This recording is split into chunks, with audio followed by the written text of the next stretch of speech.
तर साताऱ्यात हिंदी भाषा मुद्द्यावरून मनसेनं स्वाक्षरी मोहीम राबवली।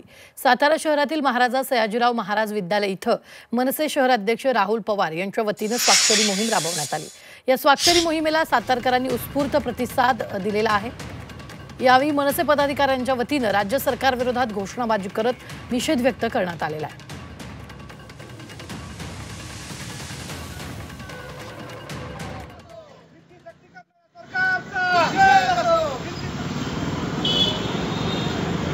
विरोधात आज आमचं सातारा शहरामध्ये मोठं आंदोलन होतं। यावेळेस आम्ही शाळेसमोर मोठ्या प्रमाणात पालकांच्या सह्या घेऊन हिंदी सक्तीला हा विरोध केलेला आहे।